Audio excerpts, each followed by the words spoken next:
as we salute the Invincibles. Komet Halley muncul setiap 75 tahun sekali.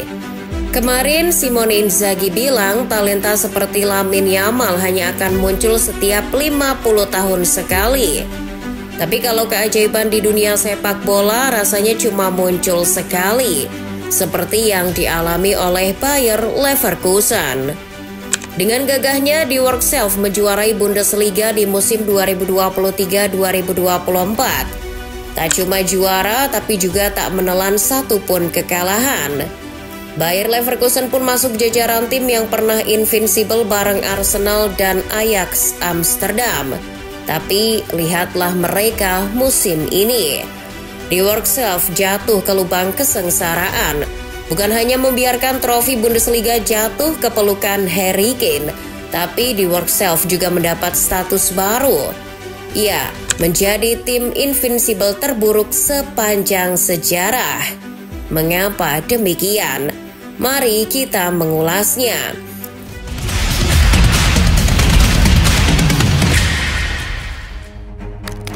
Gunners mungkin taunya mah Arsenal doang yang pernah invincible. Padahal masih ada 7 tim lain termasuk Bayer Leverkusen yang juga melakukan hal yang sama. Bahkan di antara 7 tim itu ada yang sanggup melakukan 2 kali invincible. Tim yang Mimin maksud adalah Porto. Jika kita menelusuri nasib tim-tim yang pernah invincible di musim setelah melakukan itu, hampir seluruhnya masih berjaya. Arsenal misalnya, musim 2003-2004 Arsenal yang invincible memang gagal mempertahankan gelar Liga Inggris. Namun Arsene Wenger masih sanggup menggiring anak asuhnya ke podium Piala FA. Arsenal mungkin seburuk-buruknya tim invincible saat itu. Apalagi beberapa tim lain malah sanggup mempertahankan gelar. Sebutlah AC Milan yang setelah invincible di musim 1991-92 mengawinkan Scudetto dan trofi Liga Champions di musim berikutnya. Ajax dan Juventus juga masih bisa mempertahankan gelar Liga usai invincible. Sementara Leverkusen tidak. Jangankan mempertahankan gelar Liga, di kompetisi domestik pun mereka belepotan. Di DFB Pokal, Die Werkself sebetulnya cukup beruntung karena cuma bertemu tim-tim kelas teri, tapi mereka malah tersandung oleh tim kasta kedua Arminia Bielefeld di semifinal. Di kompetisi lokal saja gagal, apalagi di turnamen Eropa. Pasukan Xabi Alonso memang kelihatan ngeri banget di fase Liga Champions musim ini. Jelas lebih ngeri dari Bayern Munchen dan Real Madrid. Tapi lihat, mereka yang otomatis lolos ke 16 besar justru dipermak habis di Rotten, yang bahkan harus melewati fase playoff sebelum ke 16 besar. Satu-satunya trofi yang bisa dibanggakan cuma Piala Super Jerman, tapi itu pun sebenarnya tidak bisa dihitung musim ini karena laga final terjadi sebelum musim ini dimulai. Barangkali memang benar Die Werkself musim lalu dipayungi Dewi keberuntungan saja. Dewi Fortuna cabang Jerman musim lalu terpikat pada pesona Xabi Alonso, sehingga barangkali sang Dewi pun meniupkan tipu muslihat, atau kalau dalam istilah ajian Jawa, sirap kepada manajemen Bayern Munchen.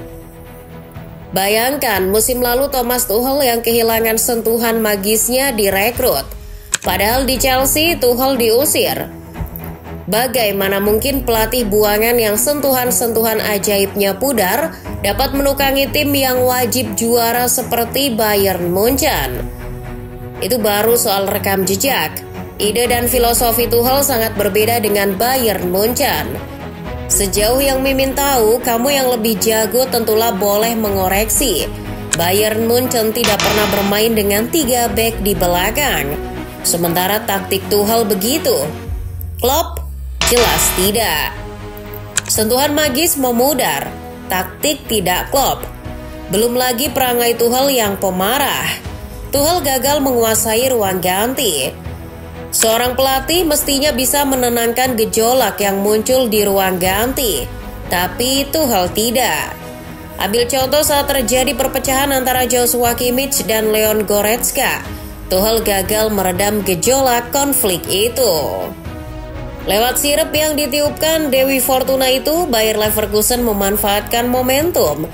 Saat di Rotten langkahnya tersendat, di work self seperti Fortuner yang melaju di tol Cipali. Nah, di musim ini situasinya berubah. Kisah cinta Dewi Fortuna cabang Jerman dan Xabi Alonso ternyata bertepuk sebelah tangan. Alonso membuat Dewi Fortuna marah, kecewa hingga akhirnya ia ngambek karena tak lagi dijamah. Akhirnya kesusahan dan kemalangan justru ditiupkan pada Alonso dan anak asuhnya musim ini. Di sisi lain, sirap pada manajemen di Rotten hilang. Tuchel yang dibuang digantikan Vincent Kompany. Portofolio kurang mentereng, tak masalah. Manajemen mulai sadar kembali bahwa yang penting adalah filosofinya cocok dengan skuad. Nyatanya malah lebih dari itu. Bukan cuma filosofi dan taktiknya yang cocok, Kompany juga berhasil mengendalikan ruang ganti yang sempat memanas. Setelah tak lagi dinaungi Dewi Fortuna, Bayer Leverkusen benar-benar melemah. Kekuatan mereka bukan hanya sedikit demi sedikit kandas, tapi langsung berada sedikit saja di atas batas merah. Musim lalu Leverkusen hobi mencetak gol-gol di menit akhir, musim ini pun sebenarnya sama. Tapi jika musim lalu mereka mencetak gol di menit-menit akhir buat memenangkan pertandingan, musim ini gol-gol menit akhir untuk menghindar dari kekalahan, seperti apa yang terjadi di laga kontra SC Freiburg kemarin. Betul bahwa Leverkusen masih menjadi klub yang sulit dikalahkan di Bundesliga musim ini.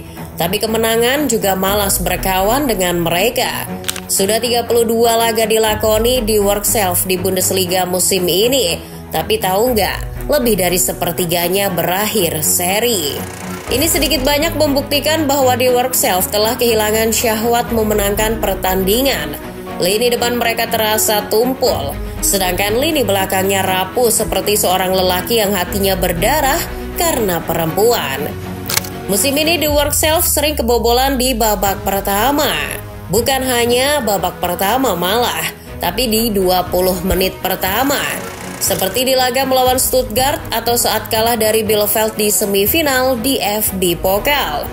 Bahkan nih ya, ketika dihabisi Werder Bremen 2-0 di markas sendiri, gol pertama hadir di menit ke-7. Kemarin-kemarin Mimin bikin video yang dikaitkan sama Dewi Fortuna. Lalu ada yang komentar kalau itu musyrik dan ngatain Dewi Fortuna itu cuma mitos. Kurang ilmiah kata mereka. Oke deh, kita cari yang agak ilmiah. Jika ditelisik biang masalahnya, Bayer Leverkusen bisa sebegitu amblas juga lantaran pemain yang cedera. Salah satunya permata lokal sekaligus mahkota mereka, Florian Wirtz. Di laga melawan Bremen Maret lalu, Wirtz meringkis kesakitan sambil memegangi pergelangan kaki kanannya. Alonso pun mesti menariknya keluar dan Wirtz pun absen dalam 5 laga. Selain Wirtz, Granit Xhaka dan Edmond Tapsoba juga sempat mengalami cedera. Keadaan menjadi parah karena perekrutan musim ini juga tak bisa membantu. Walhasil seperti apa yang kita lihat sekarang, konsistensi dan trofi lepas. Dari segi internal itu, ada faktor lain yang asalnya dari eksternal. Apa itu? Rumor transfer. Bukan tim berduit membuat Leverkusen selalu direcoki oleh tim-tim besar dengan duit melimpah. Tapi sejauh ini barangkali yang paling sering merecoki adalah Real Madrid. Sudah berapa banyak berita Xabi Alonso dikaitkan kepindahannya ke Los Merengues. Real Madrid hingga saat ini terus-menerus menggoda Xabi Alonso. Memang ada informasi bahwa mereka juga telah menyiapkan sejumlah nama lain, tapi fokusnya tetap pada Xabi. Pria yang pernah ditendang Nigel de Jong itu pun segan tak segan harus terus melayani pertanyaan soal rumor kepindahannya ke Real Madrid dari berbagai media. Florian Wirtz juga sama. Real Madrid masih ngebet mendatangkan pemain Jerman yang satu ini. Selain Madrid, Bayern Munchen dan Manchester City juga kabarnya tertarik membajak Wirtz.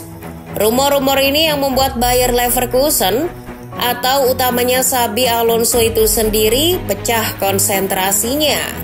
Konsentrasi pecah, performa pun goyah.